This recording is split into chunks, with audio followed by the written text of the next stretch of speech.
We are diving deeper, unraveling the crisis in Rivers State involving the governor and members of the House of Assembly, of course, in the wake of key resignations by some members of his cabinet, at least 6 at the last count, involving or including commissioners for finance, justice, and the likes. Well, speaking with us, in the studio, first is Olutuboso Shufowora, a legal practitioner and a social development advocate, and joining us from Ikeja, Lagos, is a senior advocate of Nigeria, Kunle Adegoke, and I thank you both. We thank you both for joining us and staying on with us. Leonard Silk, I was asking your position on the status of the 25 or 27 members of the House of Assembly who have gone on to still have their own sitting in spite of a court order,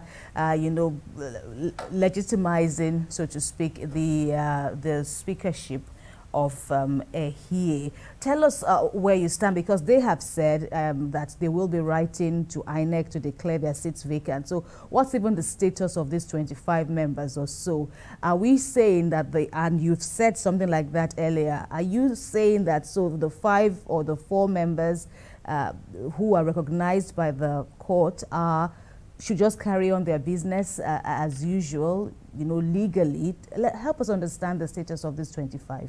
That is to the effect that you'd like to know my position with respect to the status of the members who have defected from PDP to another political party, and the position of the law as regards the 4 members who are sitting as members of the House of Assembly, carrying on the legitimate business of the House. I don't think I can put it better than what my learned friend, Mr. Oshifowora, has said with respect to the position of the law. If it is the law, it is in the books. If it is not in the books, it is not part of the law. That is the aphorism that is well known to an average lawyer. And to this extent, it is quite clear that there is precedent for this situation. It is not novel. It is not something that has never occurred before. It is not a position that the court has not pronounced upon. Right from the days of FEDECO and Goni Federal Electoral Commission and Goni in about 1983, the issue cropped up whether a member of the House of Assembly or National Assembly who defected to another political party can still be said to be lawfully retaining the seat of the constituency on the platform of which party he was actually elected. And the Supreme Court was quite categorical about it, that once a member of the National Assembly or House of Assembly, that is simply put, a legislator, defects from his political party on which platform he was elected into the House to another political party, then he shall be regarded as having vacated his seat. And this position was reiterated by the Supreme Court again in Abegunde and Ondo State House of Assembly. And recently, I don't think it's got carry on. And recently, I can still refer to the case of Abubakar, and the AG Federation and the Atiku Abubakar cited by my learned friend. The position has been consistent that once you defect from your political party to another, then you are regarded as having vacated your seat. You cannot continue occupying that seat, because the seat you were elected on the platform of that party, and the victory at that election belongs to that political party. If you look at the decision of the Supreme Court in INEC, Amechi and INEC, the court was quite categorical that it is political parties that contest elections in Nigeria. So when you win on the platform of a party, you cannot defect while you are still sitting in the House of Assembly or in the National Assembly. No matter the number, if it remains only one legislator, only one member of the House of Assembly or National Assembly, all the other members who have defected shall be regarded as having vacated their seats. If the Supreme Court has pronounced in 3 cases that we have mentioned, and there are so many Court of Appeal decisions, Ofoburuku and the DPP, is there, and I think Kwara State House of Assembly and is one.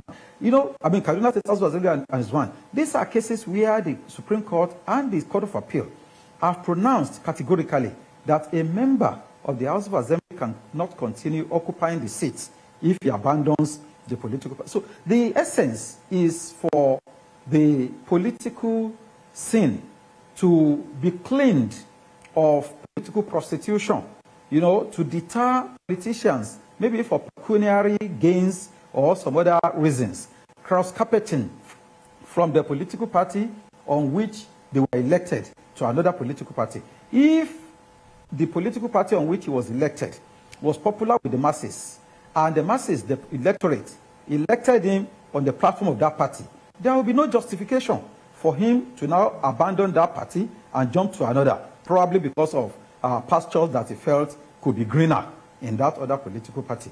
Notwithstanding the fact that I'm a leader in APC, and my political party, APC, is the beneficiary of this development, I think once illegality occurs, once unconstitutionality occurs, we must condemn it. Today, my party may be benefiting from this development.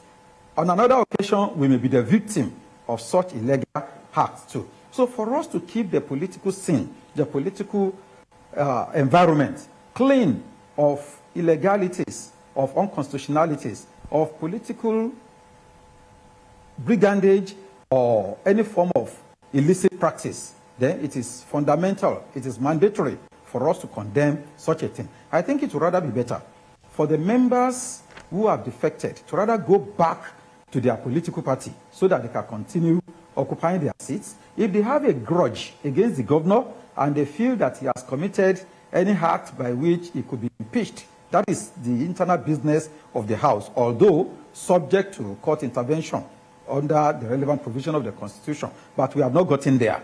That step is not relevant for now.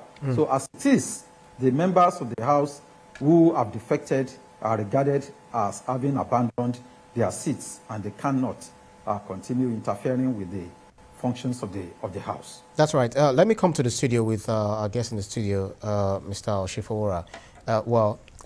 We heard what the Leonard Sikh said, but now the 27 lawmakers, or 25 or thereabouts, are now being referred to as G27 or G25, name it. But he's advising them to go back to their first love, which is the PDP. But then the APC had already taken over the affairs of, they've welcomed them to their own camp. They're already even threatening impeachment, to initiate impeachment proceedings on the incumbent governor, Fubara, because of over a number of constitutional infringements, according to them.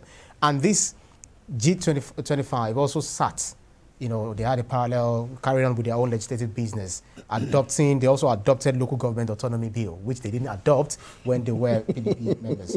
So how would you how would you assess all of the activities they've carried on with so far? All right. First of all, I must commend the industry of the learned senior advocate. Fantastic, brilliant submission, and succinct as it is.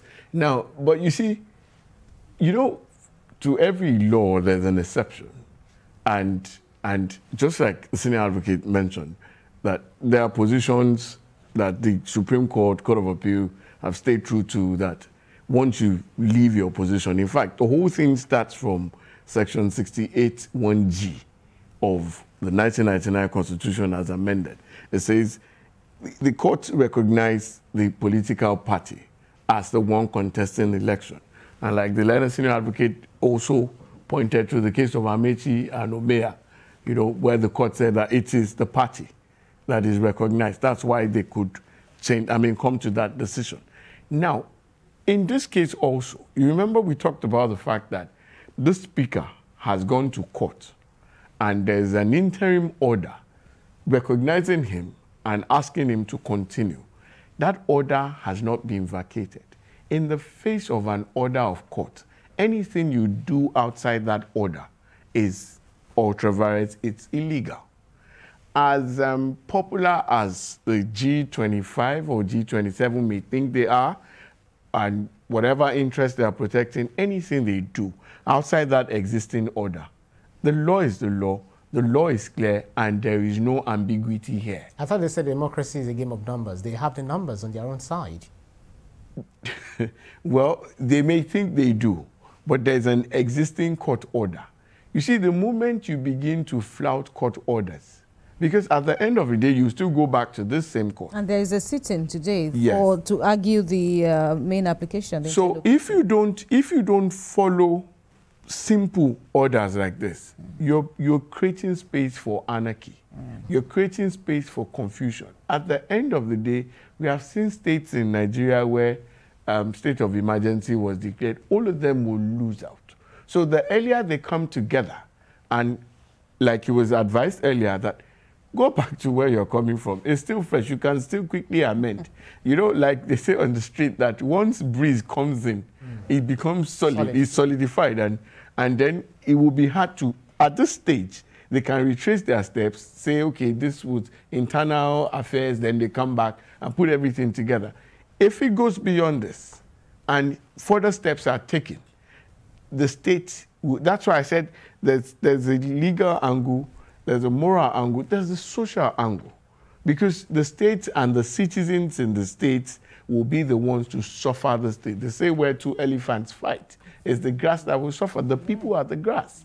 So the earlier they put it together, and I see a lot of, if they don't resolve this amicably, or they don't find a common ground, I see a lot of litigation coming out of this, and the court will have enough to do in this regard. So, but as it stands, your question is, whatever the 25 are doing outside that court order is wrong.